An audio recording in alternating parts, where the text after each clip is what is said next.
Bonjour à toutes et à tous.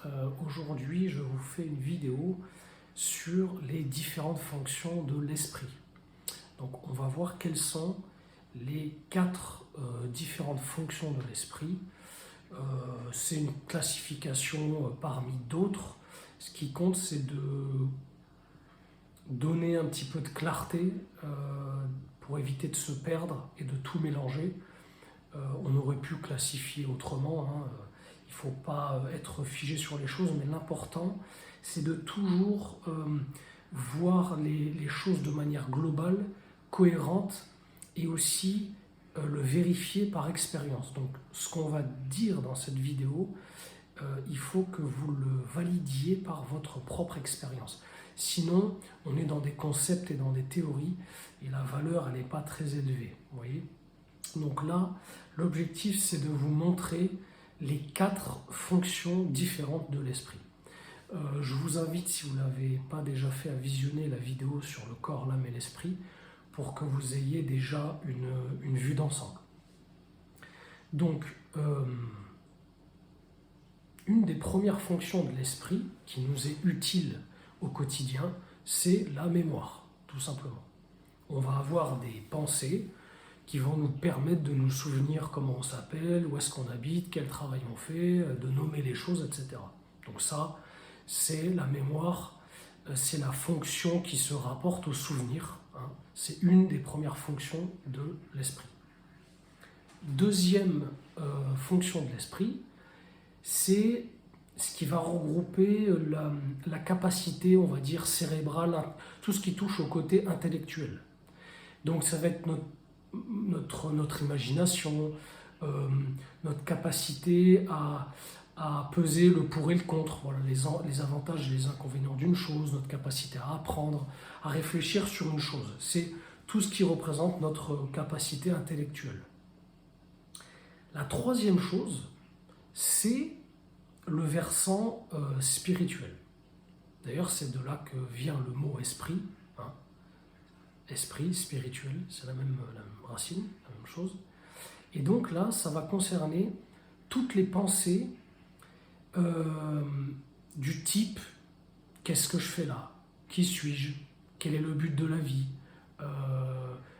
D'où est-ce que je viens ? Où est-ce que je vais ? Etc. » Toutes les pensées, cette capacité à se poser des questions en se dirigeant vers tout le côté spirituel en nous, le cheminement intérieur, ce qui veut nous amener à comprendre le vrai, la vérité avec un grand V.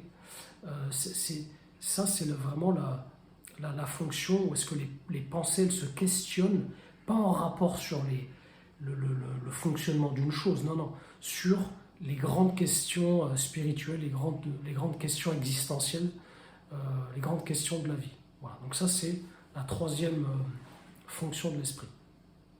La quatrième, c'est tout simplement ce qu'on va appeler le mental ou l'ego. Qu'est-ce que c'est que le mental ou l'ego ? C'est en fait l'esprit qui se limite à des croyances. Ça va concerner toutes les croyances, toutes les pensées dont on va avoir une certitude sans preuve expérimentale absolue. On va se limiter à nos croyances, et ça va générer des comportements, et en conséquence, il y aura des peurs, il y aura des doutes, il y aura des désirs. Donc, l'ego, le mental, c'est l'esprit qui se restreint, qui se cristallise, l'énergie, elle se condense, elle se fige, et ça crée des tensions, tout simplement. C'est tout ce qui est relatif à ce qu'en Inde, on va appeler l'illusion ou l'ignorance par rapport à la véritable nature des choses, la véritable nature de l'être. Et tout ça, ça crée une cristallisation. C'est l'opposé de la vérité ou de l'amour, qui est l'ouverture, qui est la dilatation, qui est l'expansion, qui est la paix intérieure. Voilà. Donc, quand on parle du mental ou de l'ego, c'est en fait c'est tout ce qui se rapporte à nos croyances. Voilà. Les croyances qu'on a sur nous-mêmes, sur ce qu'on est, sur ce qu'est la vie, etc. Et on se limite à nos croyances, c'est-à-dire que j'invente un messie, tout d'un coup, je crois que je suis un chat, et que je ne remets pas ça en question, qu'est-ce qui va se passer? Je vais me comporter comme un chat et je vais me limiter à la vie de chat, ce qui n'est pas prévu pour moi au départ. Et donc, ça va générer un lot de tension et de souffrance parce que je serai pas dans tout mon potentiel, je ne serai pas dans ce qui est prévu pour moi et donc ça va générer de la souffrance. Voilà. Le mental ou l'ego, on lui donne bien des noms, hein, mais c'est vraiment ce qui va se rapporter à la dualité et à la souffrance. Et l'esprit, dans son côté spirituel, c'est lui qui va remettre en question les pensées qu'on appelle égotiques ou égoïstes ou égocentriques ou les croyances qui ne sont pas supportées par des preuves expérimentales. Voilà.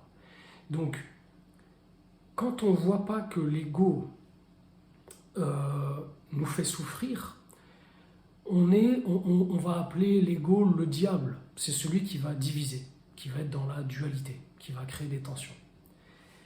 Quand l'esprit comprend que l'ego, quand on va questionner l'ego, c'est un moyen d'arriver à trouver des réponses, l'ego se transforme en Lucifer, c'est-à-dire le porteur de lumière.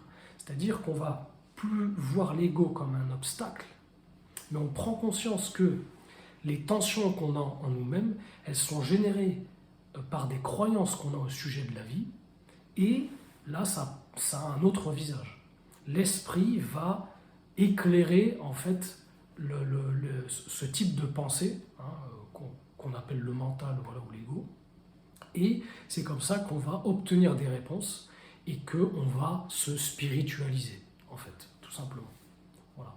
Donc, cette vidéo, c'est pour vous montrer les différentes fonctions de l'esprit, vous apporter un peu de clarté.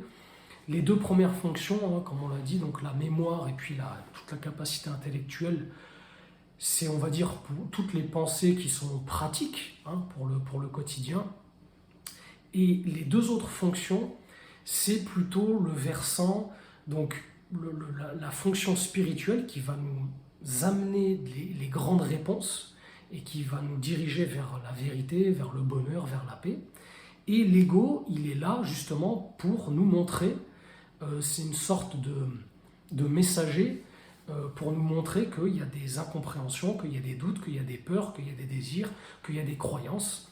Et quand on prend conscience de l'ego, qui ne joue pas contre nous, mais en fait pour nous, et ben c'est là qu'on va commencer à suivre un cheminement et qu'on va chercher des réponses. Et la vie va nous amener des situations, des rencontres, des livres, des vidéos, des expériences pour aller encore plus à l'intérieur et trouver des réponses en nous.